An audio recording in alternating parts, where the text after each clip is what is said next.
A ver, imaginemos esto por un momento. Estamos en el desierto de Judea, hace más de 2000 años. Hay una comunidad ahí buscando la verdad, viviendo según sus propias reglas. Su historia, junto con la de su misterioso líder, podría haberse perdido para siempre, ¿no? Pero de repente, en pleno siglo XX, ocurre uno de los hallazgos arqueológicos más increíbles que se puedan imaginar: los rollos del Mar Muerto. Y de entre esas páginas antiguas emerge una figura que hasta hoy nos intriga: el llamado Maestro de Justicia. Y bueno, aquí es donde empieza todo el enigma. La pregunta que ha traído de cabeza a historiadores, a teólogos, a todo el mundo que ha estudiado estos textos. Porque no se trata solo de encontrar un nombre en un registro. No. Es algo mucho más profundo. Es entender el origen de ciertas ideas que, de alguna manera, marcaron un antes y un después. ¿Quién era esta persona? ¿Un profeta? ¿Quizás un reformador adelantado a su tiempo? ¿Un precursor de algo más grande? El misterio de verdad apenas comienza. Así que, para tratar de encontrar algunas respuestas, tenemos que hacer un viaje en el tiempo, de vuelta a ese lugar, al corazón del desierto de Judea, donde esas cuevas guardaron secretos por milenios.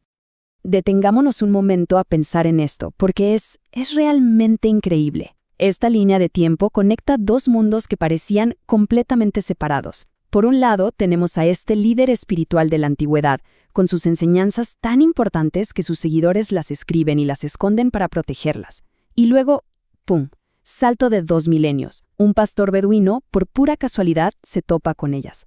O sea, es gracias a un accidente, a un golpe de suerte histórico, que hoy estamos aquí, intentando armar el rompecabezas de esta historia que casi se pierde para siempre.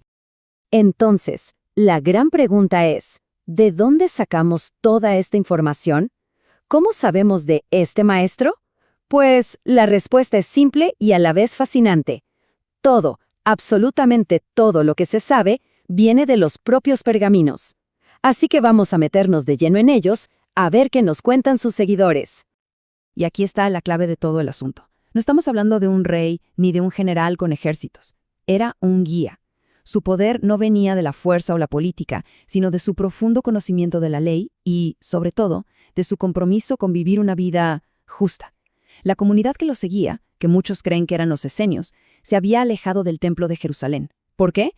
Porque sentían que el sacerdocio de allá se había corrompido, que estaban más metidos en juegos de poder con Roma que en la verdadera pureza espiritual. Este perfil nos deja algo muy claro. No era un místico que se quedaba meditando en una cueva y ya. Para nada. Era, en cierto modo, un revolucionario espiritual. Cada uno de estos puntos es una pieza de su lucha.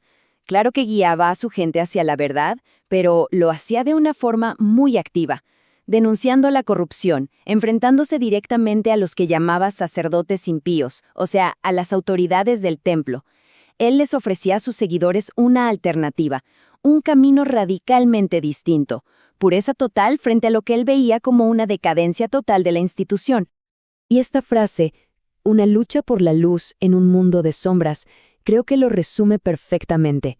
Sus enseñanzas no eran solo filosofía abstracta, eran un manual de batalla, un llamado a la acción en medio de un conflicto ético y moral que ellos sentían muy, muy real. Para la gente que lo seguía, él era literalmente eso, un faro de luz en una época que veían como terriblemente oscura y corrupta. Y esa lucha, esa tensión, es el corazón de todo lo que escribieron sobre él. Ok, ya vimos lo que representaba el tipo de líder que era, pero esto nos regresa inevitablemente a la pregunta del millón. Si era una figura tan, pero tan importante, ¿cómo es que no sabemos su nombre? ¿Por qué su identidad sigue siendo un debate tan acalorado? Y es aquí donde la cosa se pone buenísima, porque el debate entre los expertos nos presenta como dos grandes caminos. Por un lado, está la teoría del precursor.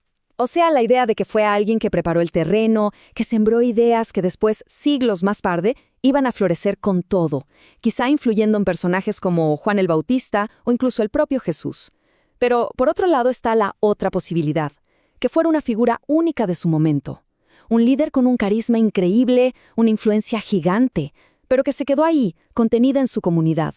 Un eco que, si no fuera por estos rollos, se habría apagado para siempre. Pero la verdad es que al final del día, con todas las pistas y las teorías sobre la mesa, pues no hay acuerdo, no hay un consenso.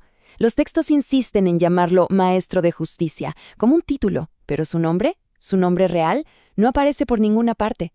Y uno se pone a pensar, ¿y si ese es el punto? Quizás su anonimato es parte de su fuerza, de lo que lo hace tan fascinante. Se convierte en algo más que una persona de carne y hueso, se vuelve un símbolo, un arquetipo de la lucha por lo correcto. Pero, a ver, quizás estamos obsesionados con el nombre y nos estamos perdiendo lo más importante.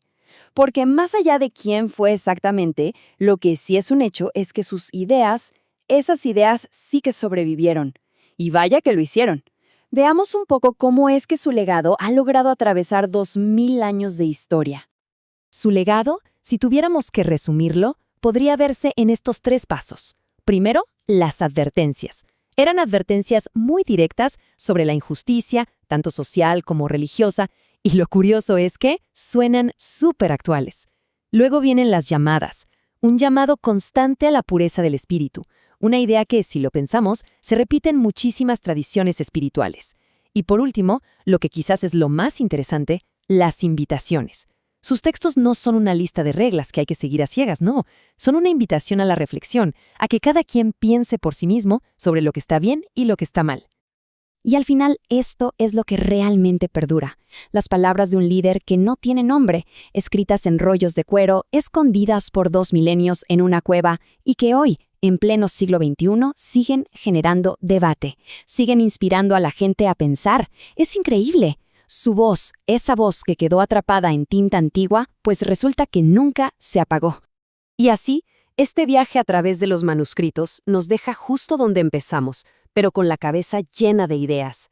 La gran pregunta sobre el Maestro de Justicia sigue ahí, en el aire, y las posibles respuestas son, bueno, son alucinantes.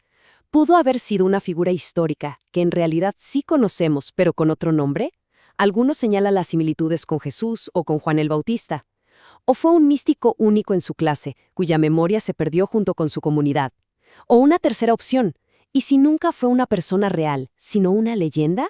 Un ideal creado para representar esa lucha eterna por la justicia.